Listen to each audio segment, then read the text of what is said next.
చివరి గడియ ఇదే, చివరి ఘడియ ఇదే, చివరి ఘడియ ఇదే, చివరి ఘడియ ఇదే, ఈ లోకానికి అంతిమ ఘడియ ఇదే, ఈ లోకానికి అంతిమ ఘడియ ఇదే, ప్రమాద ఘడియ ఇదే, ప్రపంచమంతా మేల్కొనే చివరి గడియ ఇదే, ప్రపంచమంతా మేల్కొనే చివరి గడియ ఇదే, చివరి గడియ ఇదే, చివరి గడియ ఇదే, చివరి గడియ ఇదే.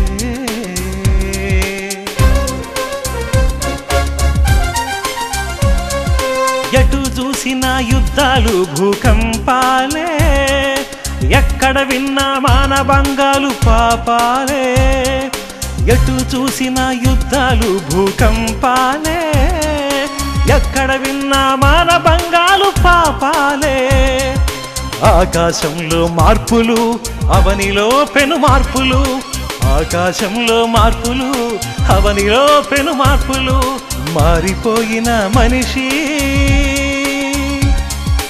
అన్నిటికీ అంతటికీ చివరి గడియ ఇదే, అన్నిటికీ అంతటికీ చివరి గడియ ఇదే.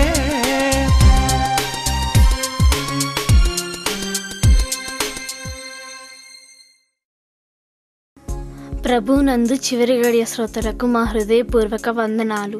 ఇప్పుడు రెవరెండ్ డాక్టర్ కె బాబురావు గారు మనకు దైవ సందేశాన్ని అందిస్తారు. క్రీస్తునందు ప్రియులారా, యేసుక్రీస్తు వారి నామములో మీ అందరికీ హృదయపూర్వక వందనాలు. మీరందరూ బాగున్నారు కదా? మీ కొరకు నిత్యము మేము ప్రార్థన చేస్తున్నామని తెలియజేస్తున్నాం. ఈ స్పెషల్ వర్తమానములు అనేకులు విని ఆత్మీయ మేలు పొందుతున్నందుకు వారిని అభినందిస్తున్నాం. మరి మీ సంఘంతో పాటు అనేకులకి ఈ వాక్యాలను పరిచయం చేయండి, వారు కూడా ఆత్మీయంగా మేలు పొందుతారు. ఈ వర్తమానములు కొత్తవి, దేవుడు నాకు ప్రేరేపణ అనుగ్రహించి నాకు తెలియచేసి ఇవన్నీ తయారు చేసి మీకు ఇవన్నీ ప్రతి వారం అందించడానికి ప్రభు నాకు సహాయం చేశాడు. చాలా ఫోన్లు వస్తున్నవి, వేల మంది. కొన్ని ప్రాంతాల్లో యవనస్తులు టీమ్గా ఏర్పడి పెందలకడే వచ్చి సోమవారం సాయంత్రం 8 గంటలకు, గురువారం సాయంత్రం 6:30కు పెందలకడే పనులు చేసుకుని వచ్చి వింటున్నాం అన్నయ్య గారు అని చాలామంది ఫోన్లు చేశారు. అట్లా గుంపులుగా గ్యాదర్ అయ్యి ఈ స్పెషల్ వర్తమానములు టీవీ ముందు కూర్చొని వింటున్నందుకు మిమ్మల్ని అభినందిస్తున్నాను. ఈరోజు పిల్లరా, క్రీస్తు రాకడ సూచనలని ప్రారంభించాం 2 వారాల క్రితం. ఈరోజు దాని కొనసాగింపుని తెలియచేస్తున్నాను. యేసు ప్రభు రాకడ రావాలంటే కొన్ని సూచనలు జరగాలి, అవన్నీ జరిగిన తర్వాత ప్రభు వస్తాడు అని 2 వారాల నుంచి చాలా సూచనలు మీకు చెప్పుకుంటూ వచ్చాను. ఈరోజు ఆ క్రీస్తు రాకడ సూచనలు ముగించబడతవి. ఈరోజు కొన్ని నేను మీకు తెలియచేస్తాను. యేసు ప్రభు రాకడ వచ్చే ముందు ఈ ప్రపంచంలో జరుగుతున్న పరిణామాలు కొన్ని వారాల నుంచి చెప్తున్నాను, సూచనలు కూడా 2 వారాల నుంచి చెప్తున్నాను. ఈ వారంతో క్రీస్తు రాకడ సూచనలు అయిపోతాయి. నెక్స్ట్ వచ్చేటువంటి మెసేజ్లో మరొక కొత్త వర్తమానాన్ని వచ్చే వారం ప్రారంభిస్తాను. మొత్తం 50 వర్తమానములు ఇప్పటిదాకా సుమారు ఒక 7 అయిపోయినాయి. ఇంకా మరి 43 వర్తమానాలు ఉన్నాయి. 43 వారాలు ఇవి పడతామని మీరు మిస్ అవ్వకుండా విని మేలు పొందమని ప్రభుపేట తెలియజేస్తున్నాను. రాబోయే రోజుల్లో వీటిని మీకు DVD రూపంలో, పుస్తక రూపంలో కూడా అందిస్తాం. కావాల్సిన వారు మరి మాకు ఆ స్క్రీన్ మీద ఉన్న నంబర్కు నాకు ఫోన్ చేసి తెలియజేస్తే మీకు అవి అందించడానికి మేము ట్రై చేస్తాం. ప్రియులరా, ఈరోజు నేను చెప్పే వర్తమానము క్రీస్తు రాకడ సూచనలు కొనసాగింపు. ఈరోజు ఆధ్యాత్మిక సూచనలు. ఈ సూచనలు కూడా జరగాలి. మన ప్రభువైన యేసుక్రీస్తు వారు ఆర్భాటముతో, ప్రధాన దూత శబ్దముతో, దేవుని బోరతో పరలోకం నుంచి ఈ ప్రపంచం మీదకి దిగి వస్తాడు. ఆయన దిగి రావటం, సంఘాన్ని పైకి తీసుకుపోవటం, మధ్యాకాశంలో 7 సంవత్సరాలు ఉండటం, 7 సంవత్సరాలు అక్కడ మధ్యాకాశంలో విశ్వాసులందరికీ విందు జరుగుతూ ఉంటే భూమి మీద 7 సంవత్సరాల మహాశ్రమలు జరుగుతూ ఉంటాయి. ఈ 7 సంవత్సరాలు అయిపోయిన తర్వాత ప్రభు తన సంఘాన్ని తీసుకుని ఈ భూమి మీదకి కాలు పెడతాడు. కాలు పెట్టిన వెంటనే ఒలీవల కొండ మీద కాలు పెడతాడని పోయిన వారం చెప్పాను. ఆ ఒలీవల కొండ 2గా చీలిపోయి లోయ ఏర్పడుతుంది. ప్రభువు హర్మెగెద్దోను అనేటువంటి ప్లేసులో ఆకాశం నుంచి దిగిన వెంటనే క్రీస్తు విరోధితో యుద్ధం చేస్తాడు. ఆ యుద్ధం అయిపోయిన తర్వాత క్రీస్తు విరోధిని అపవాదిని బంధిస్తాడు. 1000 సంవత్సరాలు పరిపాలన చేస్తాడు. 1000 ఏండ్ల పరిపాలన అనే మెసేజ్ వచ్చినప్పుడు మీకు ఆ విషయాలు చెప్తాను. 1000 సంవత్సరాల పరిపాలన అయిపోయిన తర్వాత బంధించబడినటువంటి సాతాన్ని ఉపదీసి ప్రభువు ఆయన మళ్ళా దాన్ని సర్వనాశనం చేసేసి గోగు మాగోగు అనేటువంటి అతిపెద్ద యుద్ధం చేసి సాతాన్ని సర్వనాశనం చేసేస్తాడు.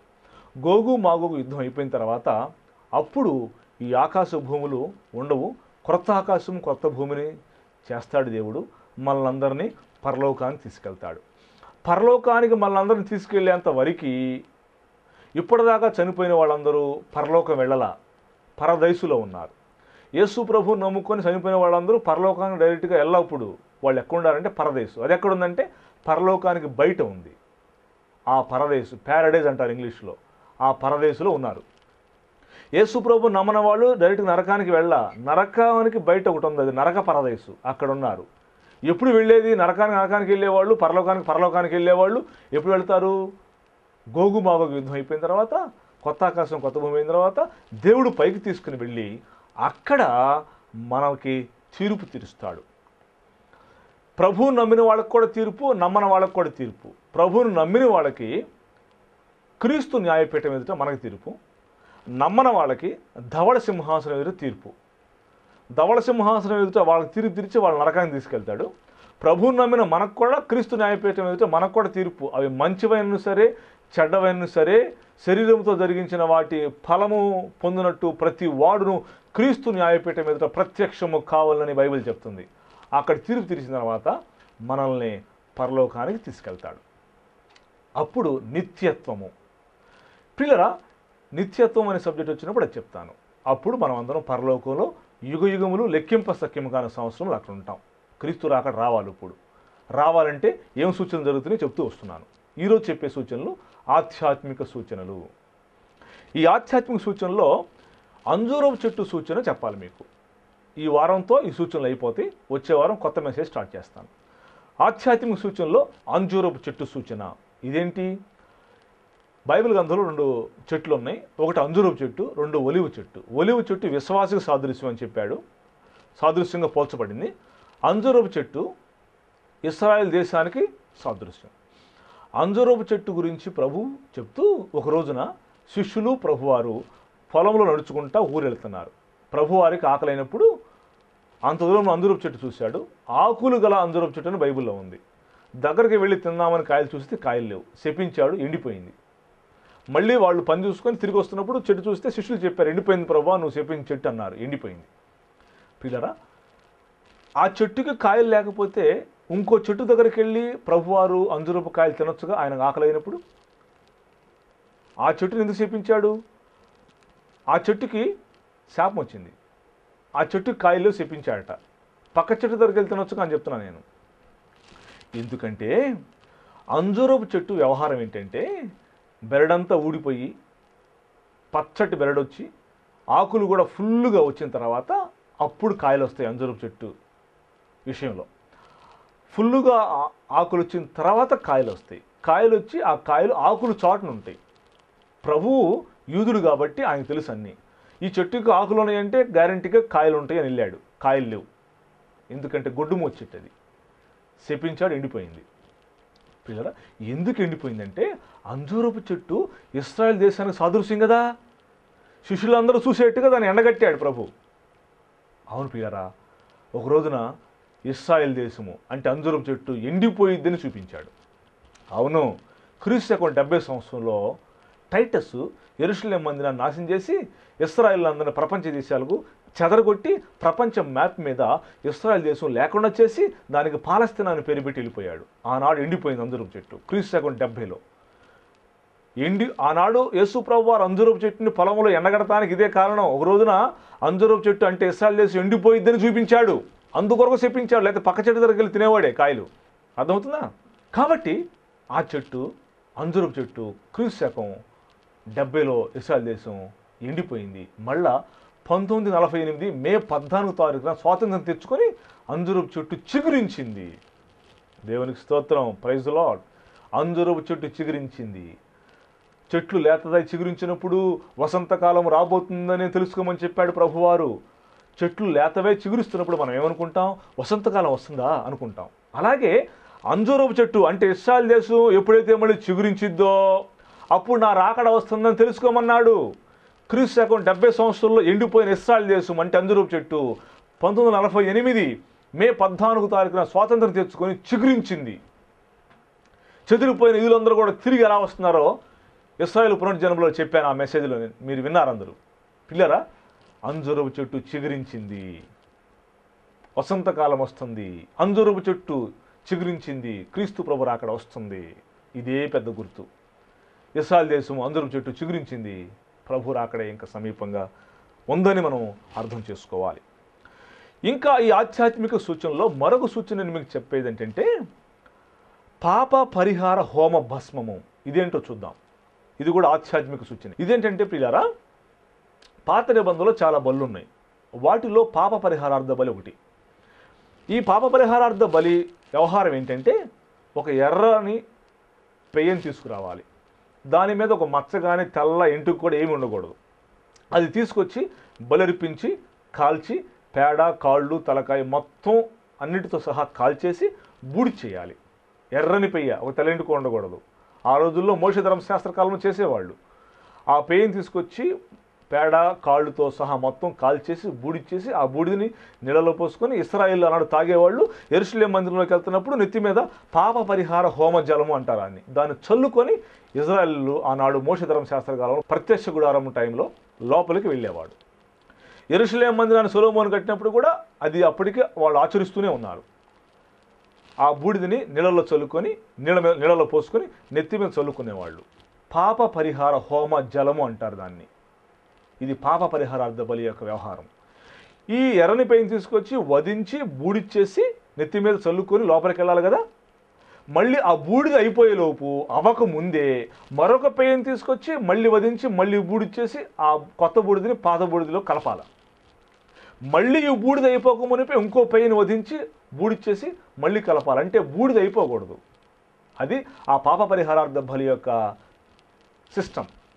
అయితే ప్రియులారా, క్రీస్తు శకం 70 సంవత్సరంలో ఏమైంది? టైటస్ వచ్చి యెరూషలేము మందిరం పడేశాడు. ఆ పాప పరిహారార్థ ఆ బూడిదని ఏమంటారంటే కలాలు పాత్రలు అంటారు. ఒక బాక్సులో దాచిపెట్టి ఇశ్రాయేలు దాన్ని వాడుకునేవాళ్ళు. యెరూషలేము మందిరంలోకి వెళుతూ నీళ్లలో వాటిని కలిపి నెత్తి మీద చల్లుకునేవాళ్ళు. అయితే ఆ బూడిద అయిపోయకూడదు. అది సిస్టమ్. క్రీస్తు శకం 70 సంవత్సరాలు టైటస్ యెరూషలేము మందిరం పడేసినప్పుడు అక్కడ పరిచర్య చేస్తున్న పాస్టర్లు, దైవ సేవకులు, లేవీలు పరిగెత్తారు బయటికి చంపేస్తున్నప్పుడు. యెరూషలేము మందిరం పడేశాడు కదా. పరిగెత్తుతున్నప్పుడు ఏం చేశారంటే ఈ బూడిద ఎప్పటికైనా దేవుని సిద్ధాంత ప్రకారం ఇది ఉపయోగపడుతుంది కాబట్టి ఈ బూడిదని ఒక పెట్టెలో పెట్టి ఆ పెట్టెలు తీసుకుని బయటికి పరిగెత్తి వాళ్ళు ఎక్కడో గుహల్లో దాచిపెట్టేసి వాళ్ళు చనిపోయారు. ప్రియరా, ఆ పెట్టెలు ఇప్పుడు ఎక్కడ దాచబడినాయో కావాలి. టైటస్ మందిరం పడేశాడు. ఇజ్రాయెల్స్ ఎవరు లేరు, చెదిరిపోయారు. ఈ పాప పరిహార హోమ జలము, ఈ బూడిద బాక్సులు లేవీలు బయట తీసుకెళ్ళి ఎక్కడ గుహల్లో దాచిపెట్టేశారు. వాళ్ళు చనిపోయారు. ఇప్పుడు రేపు మందిరం కట్టాలి. మందిరం కట్టిన తర్వాత వాళ్ళు మళ్ళా ఆ పాప పరిహార హోమ జలము చల్లుకోవాలి. మందిరం కట్టడానికి రెడీ అవుతున్నాయి. యూదులందరూ తమ టెక్నాలజీతో సిస్టమేటిక్గా కట్టడానికి రెడీ అయిపోయారు. కట్టేస్తారు.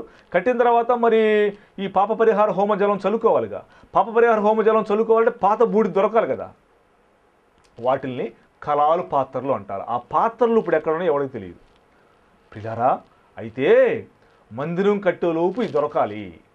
ఆనాడు క్రీస్తు శకం 70 సంవత్సరంలో లేవీలు గుహలో దాచిపెట్టబడినటువంటి పాప పరిహార హోమ భస్మము యొక్క బాక్సులు దొరకాలి. ఇప్పుడు ఏం జరుగుతుంది తెలుసా?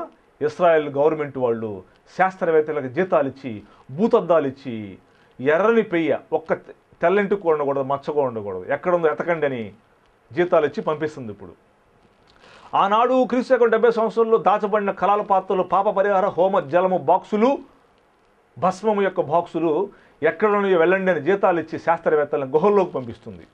ఇప్పుడు తిరుగుతున్నారు ఇశ్రాయేల్ దేశంలో వాళ్ళు. ఎర్రని పెయ్యి దొరకాలి, పాత బూడిద బాక్సులు, గుహల్లో దాచబడిన బాక్సులు 2000 సంవత్సరాల క్రితం ఆ బాక్సులు దొరకాలి.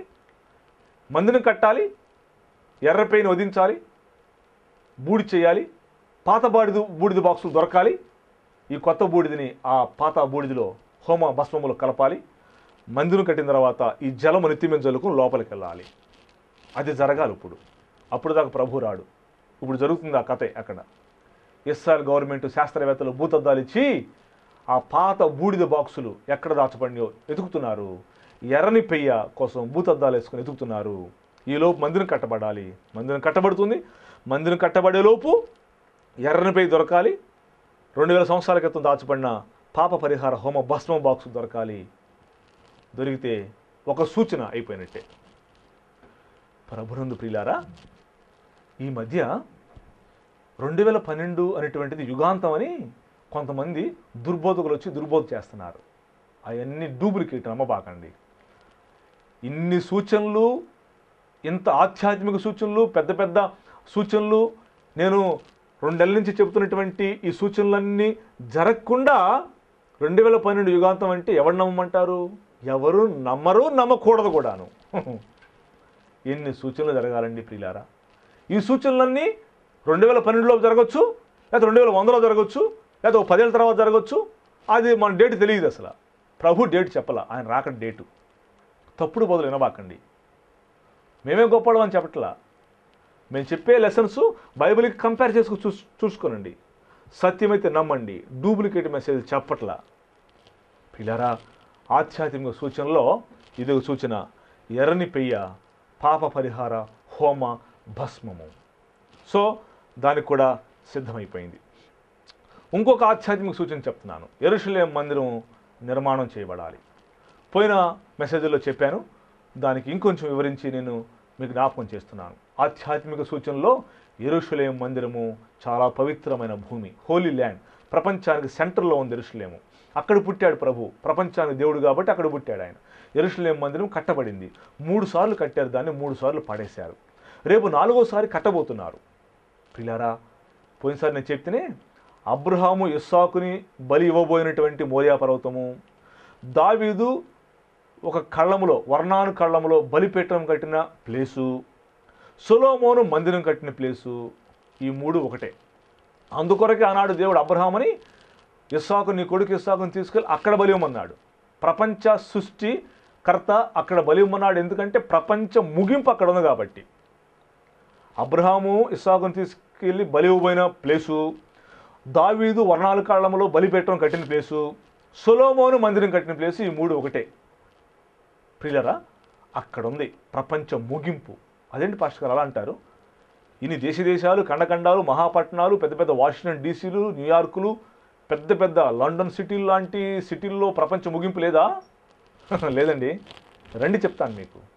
ప్రపంచ ముగింపు ఎక్కడుందంటే, ప్రపంచ నడిబొడ్డైన దేవుడు సంవత్సరం మొదలుకొని సంవత్సరాంత వరకు తన కనుదృష్టి పెట్టిన the place of Israel, the centre of the world, అక్కడ ఉంది. ప్రపంచ ముగింపు ఇజ్రాయెల్ దేశంలో ఉంది. అక్కడ కూడా యెరూషలేము మందిరంలో ఉంది. యెరూషలేము మందిరం లేదు కదా అక్కడ. అక్కడ ఒక మసీద్ ఉంది, Dome of the Rock, Al Aqsa, Omar mosque, 3 పేర్లు దానికి. అది పడేస్తే ప్రపంచ ముగింపు అయిపోయినట్టే. ప్రియులారా, దాని కొరకు సన్నాహాలు జరుగుతున్నాయి. ప్రభువైన యేసుక్రీస్తు వారు రాకడ సంసిద్ధంగా ఉంది. యూదులు ఆ మందిరాన్ని ఎలా కడతారంటే గొప్ప టెక్నాలజీతో కడతారు. పాత రోజుల్లో కట్టినట్టు కాదు. తీసి అలా రంపంతో కోసేసి ఆ మసీదుని పక్కన పెట్టి ఆ ప్లేస్లో ఇది కట్టేస్తారు. ఇంకొక ఆలోచన ఏంటంటే, ఆ మందిరం కట్టబడినటువంటి ఆ ప్లేసులో కింద ఒక అండర్ గ్రౌండ్ ఉందంట. అండర్ గ్రౌండ్లో కూడా మందిరం కడితే కట్టొచ్చంట. అది కూడా యూదులు అదో ప్లాన్ చేస్తున్నారు. మొన్న మరొకళ్ళు ఏం సలహా చెప్పారంటే, ఏమండి అంత లోపల కడితే లాభం ఏంటి, యెరూషలేము మందిరాన్ని, పాత మందిరాన్ని పైనే కడదాం, దీన్ని డిస్ట్రాయ్ చేసేద్దాం అని చెప్పారు. మసీదుని పడేస్తే ప్రపంచ యుద్ధం ముట్టుకుంటుంది. ఒక పక్కన యుద్ధం చేస్తూనే ఉంటారు ఇశ్రాయేలీలు, ఒక పక్కన మందిరం కట్టేస్తారు. అది జరగబోతుంది. మసీదుని పడేస్తే 80 మహమ్మదీ దేశాలు చూస్తా ఊరుకోవు, యుద్ధానికి ఖచ్చితంగా వస్తాయి. ప్రపంచంలో అతి తెలివిగల వాళ్ళు యూదులు ఒక పక్కన బ్రహ్మాండ యుద్ధం చేస్తుంటారు, కొంతమంది ఒక పక్కన మందిరం కట్టేస్తారు.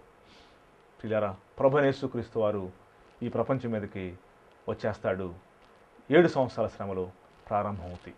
కాబట్టి నా మాటలు ముగిస్తున్నాను. ప్రభునందు ప్రియులారా, ఆధ్యాత్మిక సూచనలు కూడా జరగాలి. మన ప్రభువైన యేసుక్రీస్తు వారు ఆర్భాటముతో ప్రధానతో శబ్దముతో దేవుని బోరతో పరలోకము నుంచి మేఘారుడై దిగి రాబోతున్నారు. ఆ గడి ఎంతో కాలం లేదు, అతి త్వరలో ఉన్నది. నేను 7 వారాల నుంచి చెప్తున్నానే, ఈ మెసేజ్లన్నీ కూడా మీరు కంటిన్యూషన్గా విన్నప్పుడు మీకు అర్థమవుతుంది. ఒక మెసేజ్ కూడా మిస్ అవ్వకూడదు, ఎందుకంటే ఒక మెసేజ్కి లింక్ ఉంటుంది. ఇంకా 43 వర్తమానములు మీరు వినాలి. అద్భుతమైనటువంటి ప్రపంచ భవిష్యత్తు, ముగింపు, ప్రపంచంలో జరుగుతున్న పరిణామాలు మొత్తం మీకు క్లియర్గా అర్థమవుతాయి ప్రియులారా. కాబట్టి ఈ వర్తమానములు మీరు వింటున్నందుకు మిమ్మల్ని అభినందిస్తూ, ఇవి DVD రూపంలో, పుస్తకం రూపంలో కావాలంటే మమ్మల్ని సంప్రదించమని ప్రభు పేరిట మేము తెలియజేసుకుంటున్నాం. కాబట్టి ఆధ్యాత్మిక సూచనలు మీరు విన్నారు. అంజూరపు చెట్టు సూచన, తర్వాత ఎర్రని పెయ్య పాప పరిహార హోమ భస్మము, 3వది యెరూషలేము దేవాలయం యొక్క సూచన వివరణ. అతి త్వరలో ఇవి జరగబోతున్నవి. యేసు ప్రభు రాకడ సమీపంగా ఉంది. నీవు ఇక్కడే ఉండి ఇంకా ఈ లోకంలో తిరుగుతూ తిరుగుతూ ఇష్టం వచ్చినట్టు జీవించావంటే ఇక్కడే విడిచిపెట్టబడతావు. ప్రభువు నిజంగా నమ్మిన వాళ్ళందరూ అక్కడికి వెళితే నువ్వు ఇక్కడే ఉంటావు. బాగా డబ్బులు సంపాదించావు, బాగా బిల్డింగ్స్ కట్టావు, ఎంజాయ్ చేస్తున్నావు. కానీ నీ ముగింపు ఈ విషయాలు తెలుసుకోకపోతే చాలా ఘోరంగా ఉంటుంది. తర్వాత నిన్ను ఎవడు సరిచేయలేడు, ఎవడు కూడా బాగు చేయలేడు. నువ్వు ఏ చర్చికి వెళ్తున్నావో మాకైతే తెలియదు, కానీ ప్రభు రాకడికి సిద్ధపడమని, ఈ సూచనలను తెలుసుకున్నామని, ఇంకా రాబోతున్నటువంటి అద్భుతమైన వర్తమానం కూడా వినుమని ప్రేమతో తెలియజేసుకుంటూ మీ కొరకు నేను ప్రార్థన చేయబోతున్నాను. తల్ల వంచండి, కళ్ళు మూసుకుని ప్రార్థన చేస్తున్నాను. ప్రేమ నమ్మకం కలిగిన పరలోకపు తండ్రి, వందనాలు స్తోత్రాలు చెల్లిస్తున్నావు నాయన. ఎన్నో వారాల నుంచి మేము అమూల్యమైన సందేశాలు వింటున్నాం. ప్రభువా, అల్పుడైన నన్ను మీరు నిలవబెట్టుకొని నాకు శక్తినిచ్చి, మీ తెలివితేటలు నాకు ఇచ్చి, మీరు నా ద్వారా ధ్యానం చేపించి ఈ అమూల్యమైన సందేశాలు ఈ టెలివిజన్ ద్వారా, సువార్తవాణి ద్వారా వినిపించడానికి సహాయం చేసావు నాయన. ఈ దినాలలో ఇది ఒక గొప్ప భాగ్యము. ఒక గొప్ప సంచలనాత్మకమైన మార్పులు ప్రజల్లో వస్తున్నాయి. ఈ వర్తమానములు విని అనేకులు అయా ప్రభువా కదులుతున్నారు, కదలిక వస్తున్నది. మీరు రాకడకు సిద్ధపడుతున్నారు. ప్రపంచ ముగింపు ఎలా రాబోతుందో తెలుసుకుంటున్నారు. మీరు రాకడ ఎలా రాబోతుందో తెలుసుకుంటున్నారు. ప్రస్తుతం ప్రపంచం ఎలా ఉందో కూడా తెలుసుకుంటున్నారు. ఇవన్నీ మేలు పొందడానికే నాయన వందనాలు చెల్లిస్తూ 3 వారాల నుంచి మేము ధ్యానం చేస్తున్న క్రీస్తు రాకడ సూచనలు ఈరోజు ముగించుకుంటున్నాం. వచ్చే వారం మరొక కొత్త మెసేజ్తో మేము కలుసుకోవడానికి సహాయం చేయండి. అందాక మా బిడ్డలందరూ దీవించండి. ప్రతి సోమవారం సాయంత్రం 8 గంటలకు, ప్రతి గురువారం సాయంత్రం 6:30కు బిడ్డలు ఈ వాక్యాలు విని మేలు పొందడానికి సహాయం చేయండి. మా బిడ్డలందరూ నిండారుగా దీవించండి, మహిమ పొందండి. యేసయ్య నామమున ప్రార్థించి వేడుకుంటున్నాము తండ్రి, ఆమేన్. మన తండ్రి అయిన దేవుని యొక్క ప్రేమ, రక్షకుడైన యేసుక్రీస్తు వారి యొక్క కృప, పరిశుద్ధాత్మ దేవుని యొక్క సన్నిధి సహవాసము మా బిడ్డలందరితో ఆయన రాకడ పర్యంతము సదాకాలము తోడే ఉండునుగాక. ఆమేన్, ఆమేన్. మీ అందరికి వందనాలు. May God bless you.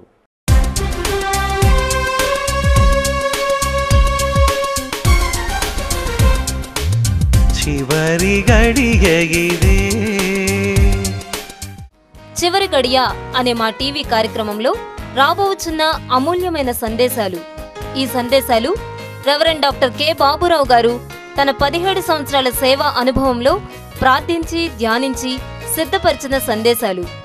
ఇశ్రాయేలు పునర్జన్మ, అలియా, యెరూషలేము రాయిపై చర్చలు విఫలం, రాబోచున్న ప్రపంచ యుద్ధం, క్రీస్తు రాకడ సూచనలు, మత్తయి సువార్త 24వ అధ్యాయ ధ్యానం, అంజూరపు చెట్టు, ఇశ్రాయేలు దేశం, యెరూషలేము దేవాలయం వివరణ, అల్ అక్సా, సంఘం ఎప్పుడు ఎత్తబడుతుంది, ప్రపంచ కల్లోల దినం, కోట్లాది ప్రజలు అదృశ్యం, రహస్య రాకడ, బహిరంగ రాకడ, దానియేలు 70 వారములు, 666 ముద్ర, మైక్రోచిప్స్, 2 సాక్షులు వారి పనులు, 7 ఏండ్ల శ్రమలు, 7 ఏండ్ల పరాకాష్ట, క్రీస్తు విరోధి పరిపాలన, హర్మగద్దోన్ యుద్ధం, 7 ముద్రలు, 7 బూరలు, 7 పాత్రలు, క్రీస్తు 1000 ఏండ్ల పరిపాలన, 4 గుర్రములు, 4 స్త్రీలు, సాతాను చివరి కుట్ర, గోగు మాగోగు యుద్ధం, క్రీస్తు న్యాయపీఠం, ధవళ సింహాసనం, పరలోకము నరకము, నిత్యత్వము, దేవుని గూర్చిన వివరణ 5 సందేశాలు, మానవుని గూర్చిన వివరణ 5 సందేశాలు, ప్రపంచాన్ని గూర్చిన వివరణ 5 సందేశాలు,